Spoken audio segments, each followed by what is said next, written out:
અમરેલીના જાફરાબાદથી ચકચાર મચાવતી ખબર સામે આવી છે। ખંડેરા હનુમાનજી મંદિરના મહંત ગોમતી બાપુ નેપાળ પ્રવાસ દરમિયાન સંપર્ક વિહોણા થયા છે। સાધુ સંતો સાથે પ્રવાસે ગયેલા ગોમતી બાપુનો અયોધ્યા બાદ સેવક સમુદાય સાથે સંપર્ક તૂટી ગયો હોવાનું જાણવા મળ્યું છે।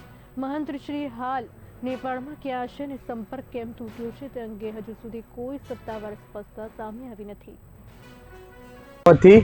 અમારે ખંડેરા હનુમાનના મહંત ગોમતીદાસ બાપુ છેલ્લા ઘણા દિવસથી અમારે સંપર્ક વિહોણા છે। પેલા જ્યારે અહીંથી સેવકગણને બધીને કઈ નીકળ્યા હતા કે નેપાળ પ્રવાસે હું જવાનો છું, ત્યારે ભાવનગરથી ટ્રેનમાં અયોધ્યા ગયા હતા। અયોધ્યાથીના સેવક સમુદાય બધા ભેગા થઈના મહંતો સાથે અને નેપાળ પ્રવાસે નીકળ્યા હતા। ત્યારે કોન્ટેક્ટ થયો હતો।